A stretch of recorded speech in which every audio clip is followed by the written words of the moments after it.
Okay, everyone, I see a number of people adding themselves to the session, so welcome and thank you for those of you in the Eastern time zone taking a little bit of your lunchtime with us to learn about our third Food Innovation Challenge focused on plastics reductions for food, looking at reduction, replacement, and recyclability. So I see as you're joining, you should be able to hear and see my screen share. If you are having any technical challenges, you're welcome to pop them into the chat and our staff can help you address them. And we'll go ahead and get started. So if you're new to the Canadian Food Innovation Network, or CFIN, we're a national not-for-profit. We're just sort of cusping our full year, or we're just past our first full year of operations. And we're a member-based organization. Our membership is free. And we were created to stimulate more transformative and transferable innovation in the food sector. And when CFIN looks at the food sector, we're talking about from farm gate to the consumer's plate. So we're really focused and interested in, food processing through to distribution, retail, food service, even delivery to the consumer. And so we're looking to connect the food ecosystem to stimulate fresh ideas, collaborations, and help Canadian technologies grow to address business supports.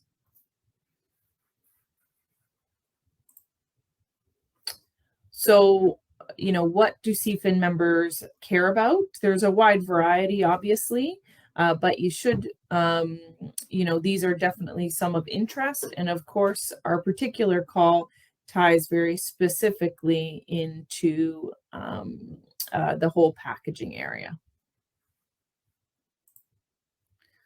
So our Food Innovation Challenge is one of 3 programs that CFIN operates.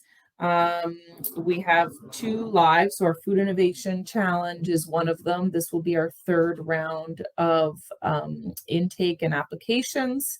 We also have our Innovation Booster. If you have a smaller project, or perhaps you're looking at something where you don't have any collaborators, our Innovation Booster is accepting applications until September 12th. And that is for 50% up to 100K support. The Food Innovation Challenge is for larger projects. We're typically looking there for applications where you have multiple businesses collaborating on an opportunity or challenge, and who are going to be sharing costs and potentially even IP to then address, an opportunity or challenge.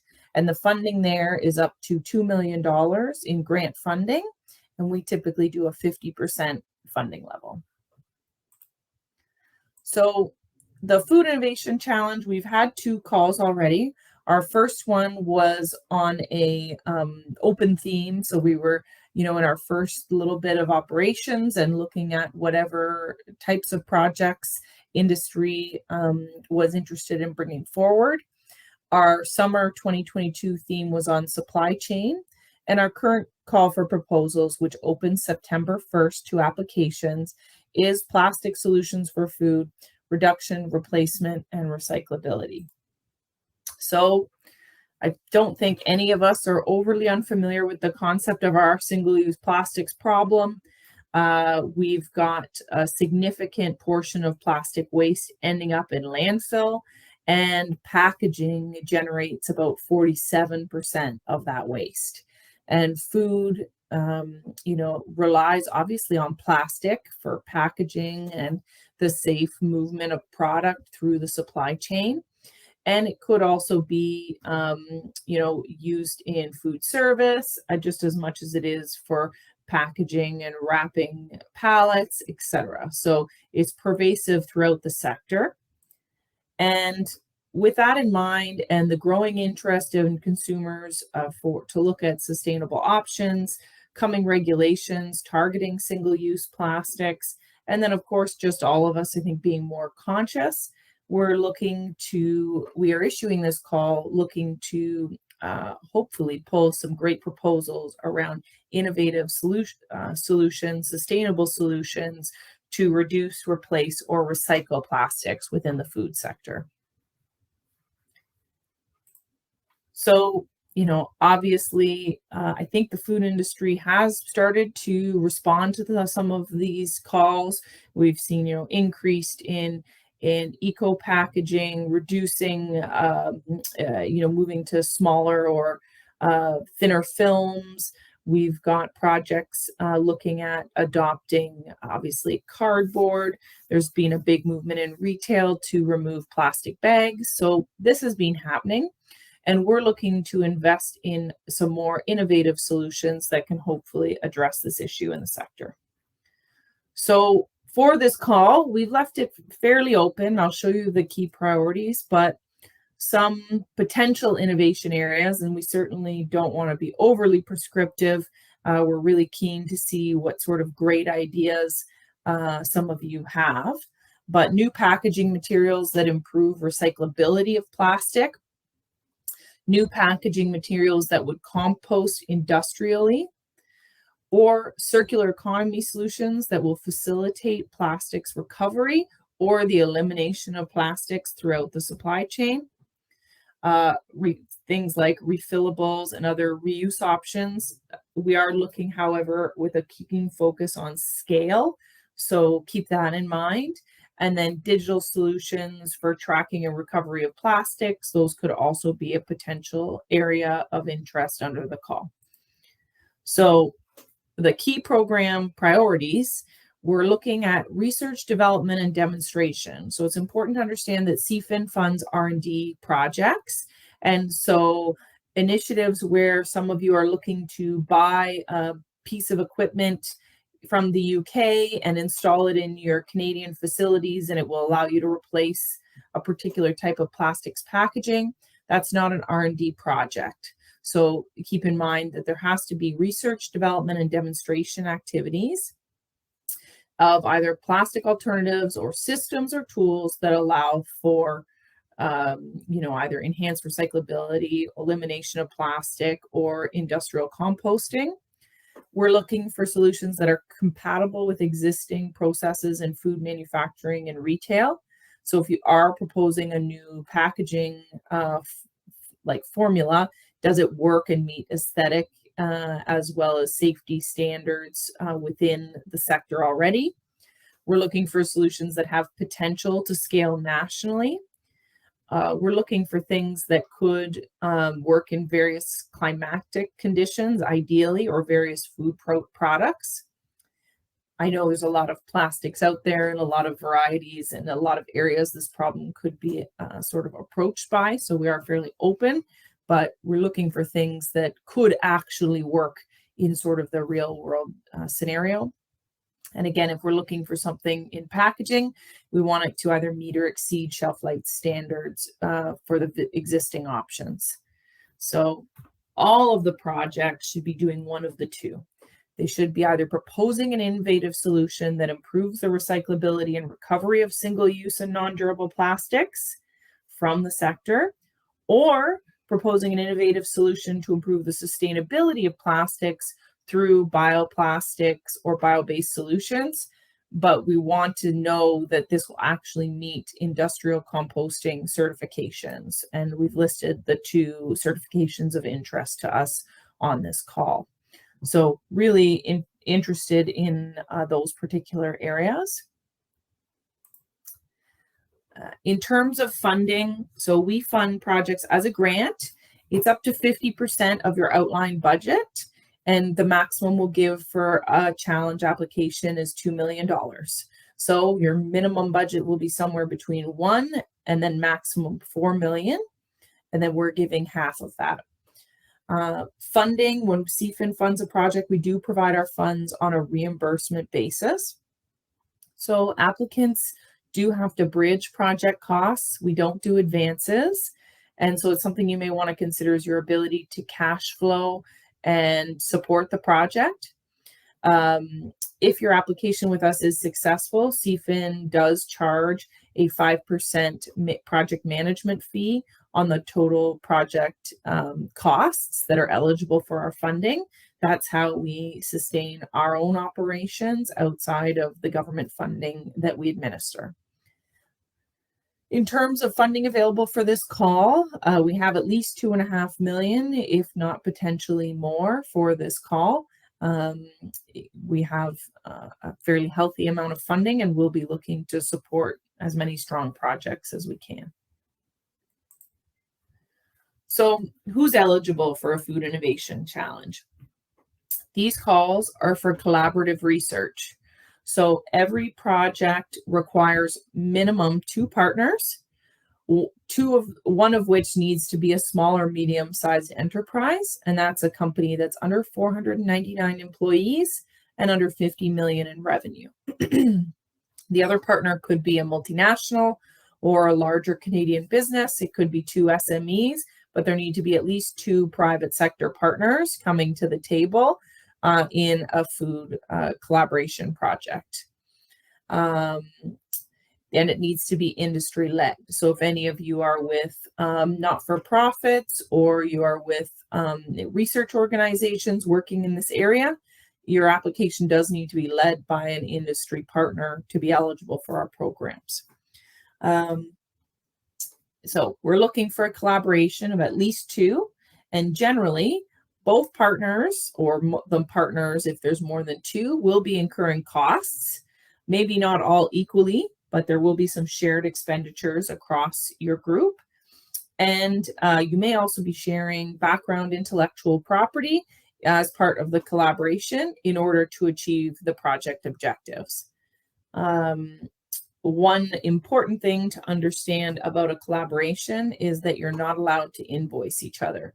So if you are 2 partners working together on a research challenge, partner A cannot invoice partner B, and then that invoice gets submitted to CFIN for payment. So we won't pay costs between partners. And if you have questions about that, you're welcome to reach out to us. I'll have our email on our final slide. We'd be happy to talk to you about your collaboration and what you're considering. To be considered for funding, all the applications, as I mentioned, have to be led by a team that are all incorporated in Canada and that are all members of CFIN. There's got to be at least 1 small or medium-sized enterprise, and there's got to be at least 2 private sector companies coming together. For those of you who are in research organizations, academic researchers, or maybe you're working with a research center or a not-for-profit, you are eligible to participate in the Food Innovation Challenge. But if you intend to do so, and what you really want to do is be part of the research, and maybe you'll be charging for some of your services, then you will not be a collaborator, you will be a partner. Or sorry, you will not be a collaborator, I apologize. You will be a service provider. So a service provider is someone who wants to bill on the project and be paid, and then whoever's incurring that expense will submit it to us at CFIN. However, if you're participating in the project and you want to claim your direct sort of operating costs, so your lead researcher's labor, and you're not intending to bill that to anyone, you're just going to submit it to CFIN for reimbursement, that can be defined as a collaborator. So invoicing and whether or not you want to be paid during the project sort of determines your status either as a collaborator or a service provider. And I can address that in the end with some questions if that's not clear. An innovative project for us, we're looking for something that obviously has a level of urgency. I think our call sort of defines that, but we'll be looking for solutions that tackle the big problems in the sector, or that can quantify that they're addressing a major challenge. We're looking for something that's transformative.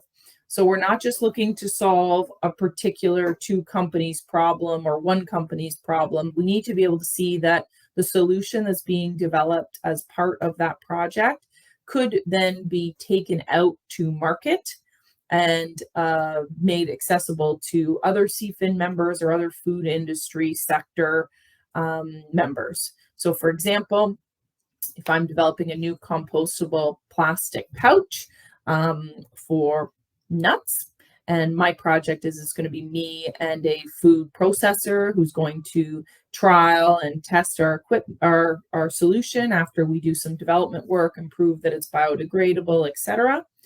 Then you can then after that project and you've demonstrated your new pouch, you guys can, the developer of the technology can take that to market, which just shows that then it's accessible to other sector members.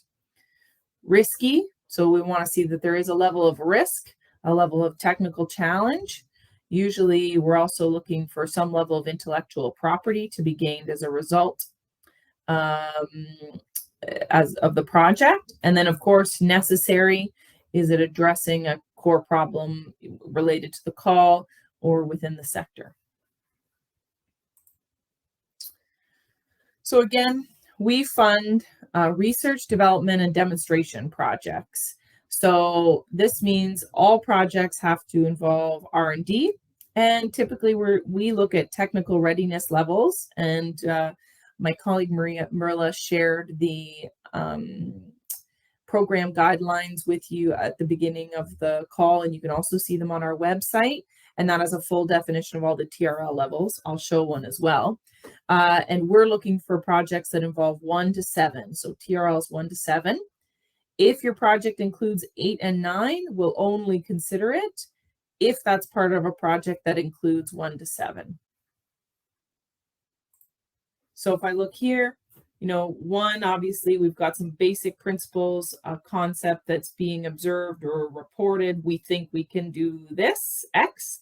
2 is we formulated either, let's say, the recipe for the plastics combination to then make our pouch. 3 is, of course, we're beginning to do some of our proof of concepts. 4, 5, and 6 are starting to do that prototyping and validation in various environments. 7 is we've proven it in an operational environment. And then 8 and 9, now we're moving into basically commercialization. So TRLs are an important part of your submission to us. And when you develop your work plan in your CFIN Food Innovation Challenge application, you will be detailing what TRL your project is at. And so something to consider and be aware of as you develop that. In terms of eligible costs, so CFIN will consider salaries and the direct labor of technical staff on the project. We will look at consultants and subcontracted costs. We'll cover materials, equipment. In some very special circumstances, we'll look at land and buildings and travel. On top of the direct labor for your technical staff, we provide an additional 55%, which we call indirect costs. And this is to cover overhead costs, but also things like the administrative and project management labor, C-suite wages, office supplies, your laptops, rubber gloves, the sort of consumables that it would be difficult to directly tie to a project.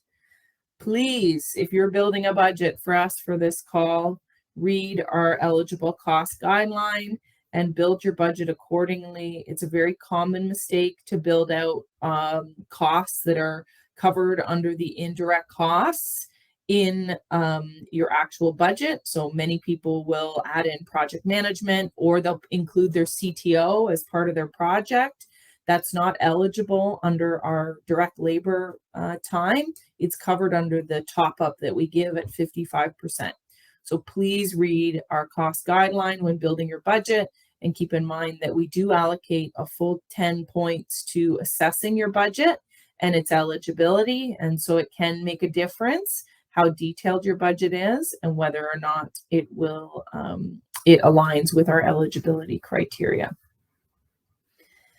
Any cost that you include, we have to be able to see that the project costs, are detailed enough and that are directly tied to carry out the project activities.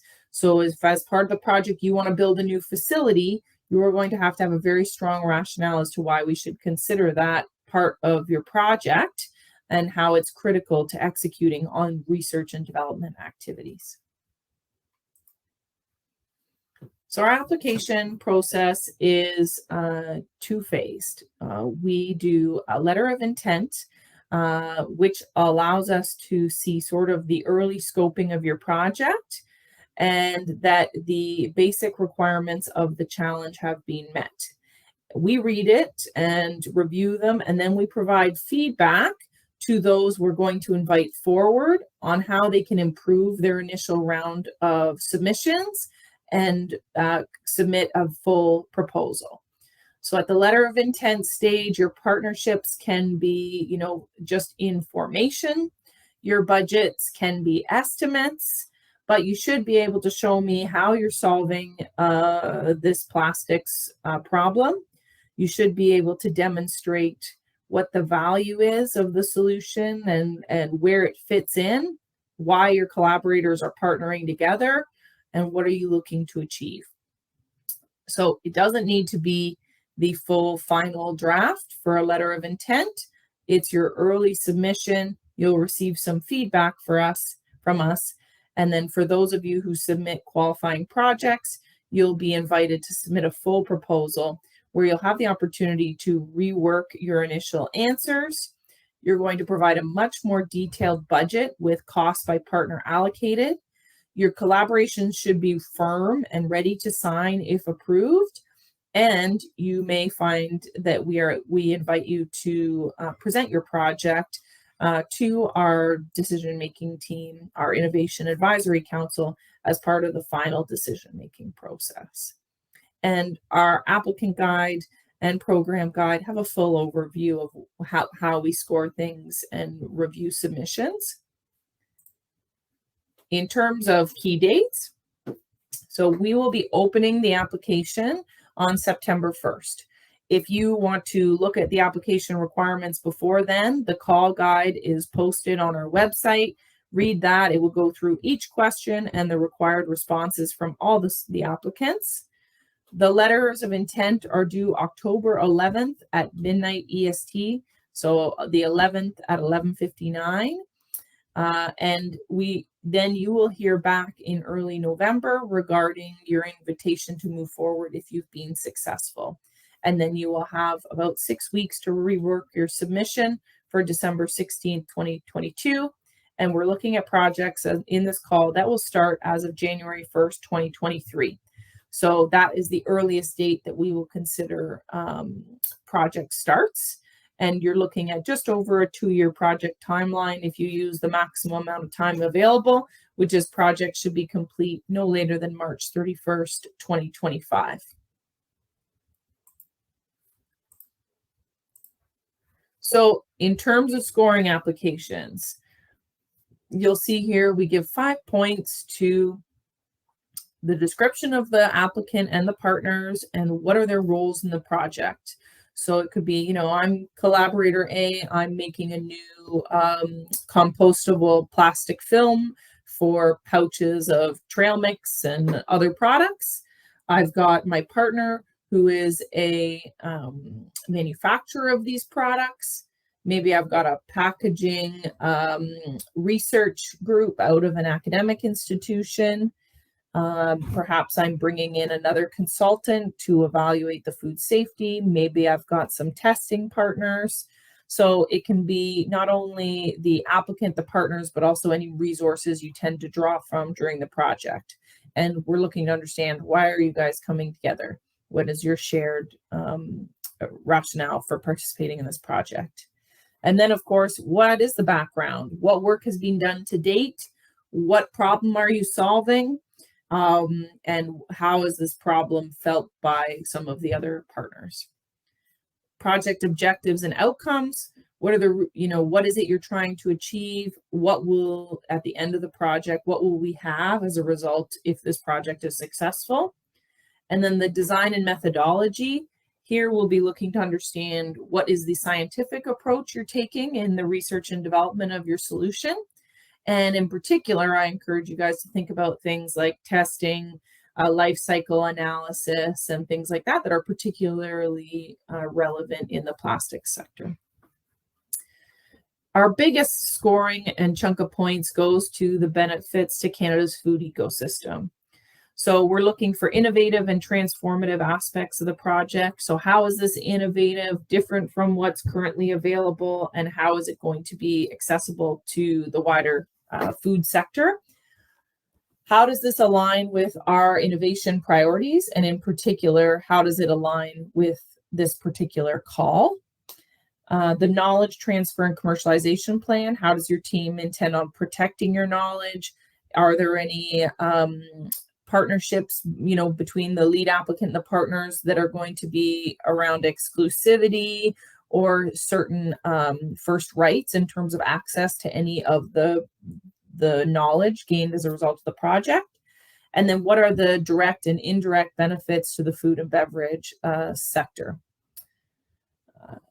And then in terms of project and budget management, we'll be looking for a work plan, and we'll be looking for your sort of timelines and activities. So we do have a work plan that you'll be completing.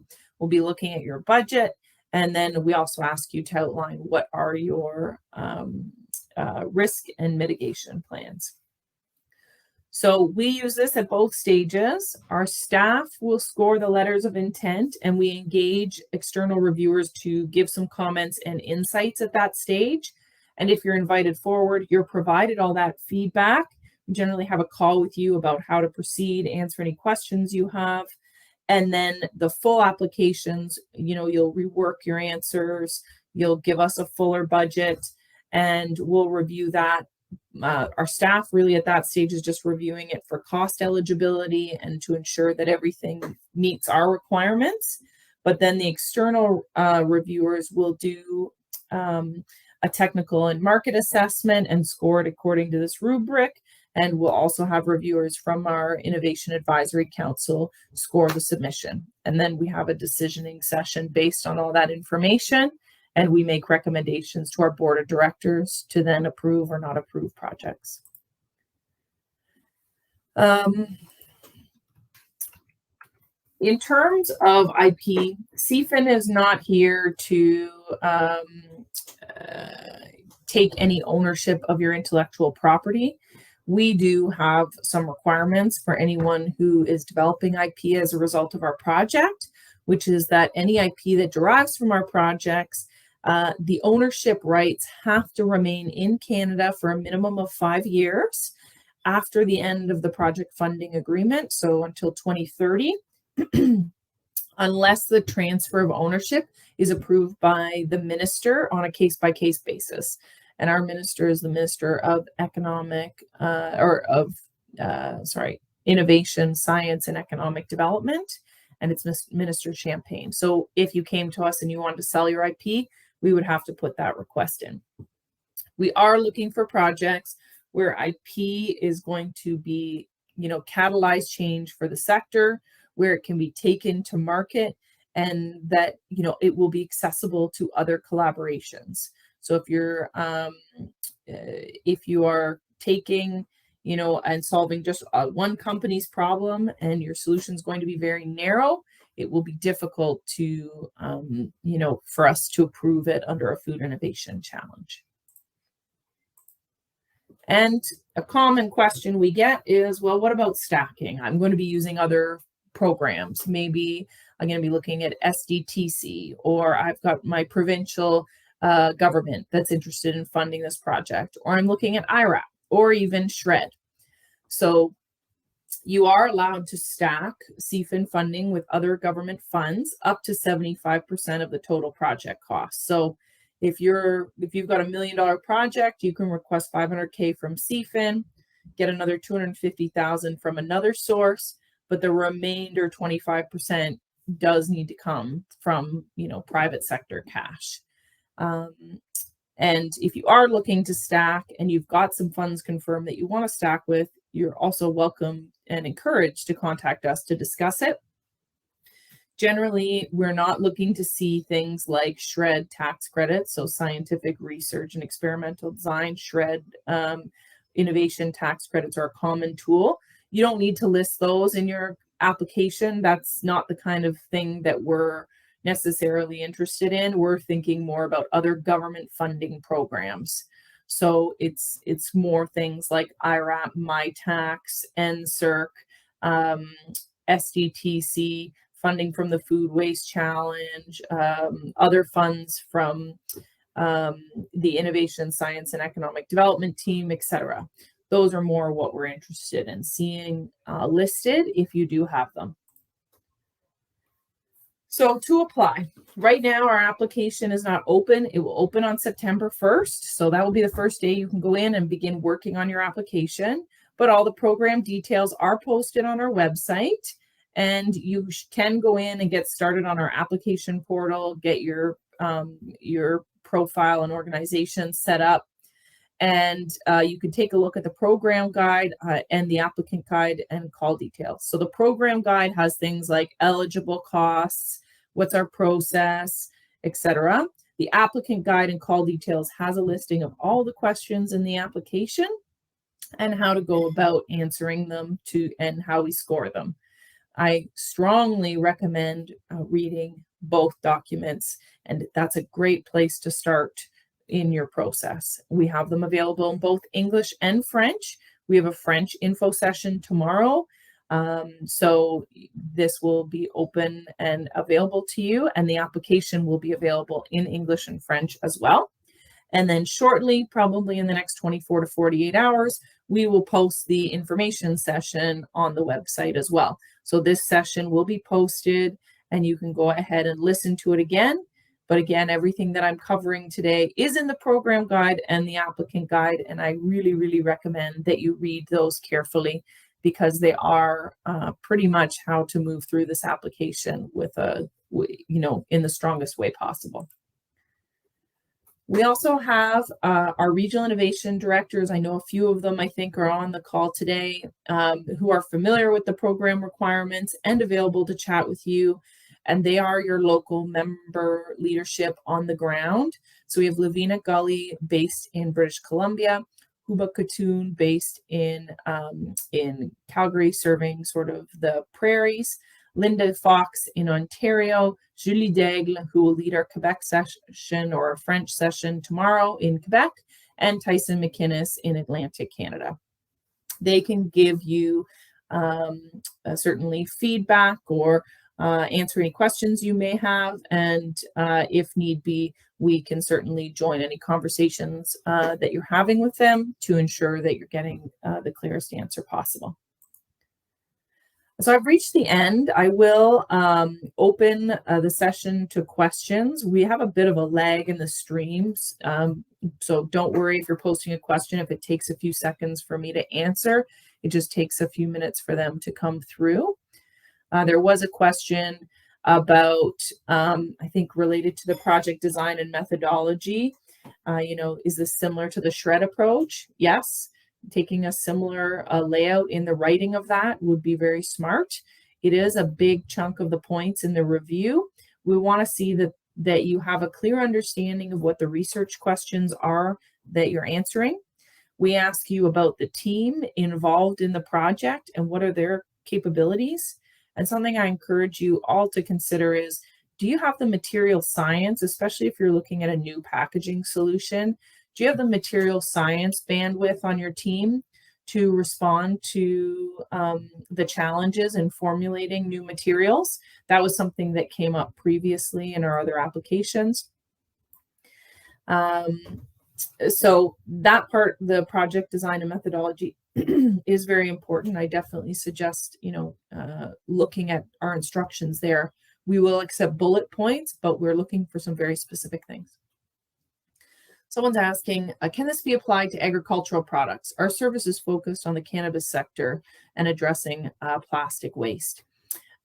This will not be applied to all agricultural products. So I would consider a project that involves cannabis and plastic waste in the cannabis sector.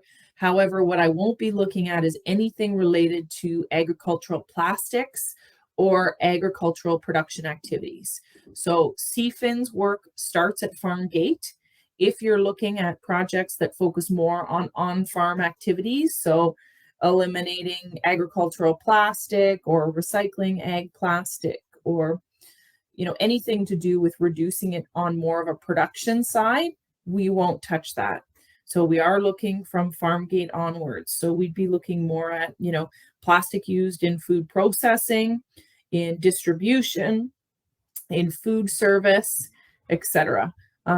Could be end of retail packaging. So you're replacing styrofoam trays, plastic films. It could be, again, about, developing a new plastic pouch. And it could also be about a project that works with, the supply chain to identify plastic and reduce the volume of it used, or look at other innovative solutions, cardboard, glass, circularity, reuse. So we're pretty open, but just on more that post-farm gate level. And that's a pretty common misconception with our submissions. So something to really ensure that you're quantifying the benefits from sort of food processing onwards. We're not interested in the ag sector. Well, we are interested, but there's a number of groups. Someone asks, can it be applied to removing plastic as a foreign material in food processing? I don't think that is a bad area of interest, but I'm not sure it's addressing the sustainability issue. Like, that's a food safety issue, not so much one about sustainability. And so unless there's a large volume of plastic waste being created in the food processing area that you're looking at, then I would say that particular submission would probably not be particularly strong, because we are looking at addressing food packaging waste quite heavily. Someone's asking about the partnership requirements for the Food Innovation Challenge. CFIN's mandate as a network is to support collaborative research and development that is looking at driving those sorts of partnerships. And it's just been demonstrated both in Canada but globally that collaborative research and development just tends to net more results. And so the federal government has created a number of groups that only fund collaborative research. CFIN is one of them, although superclusters are others. If you are looking at a project where you don't have a partner, you can look at our Innovation Booster, which is our smaller program closing on September 12th. And it has a topic of food ecosystem sustainability for this intake.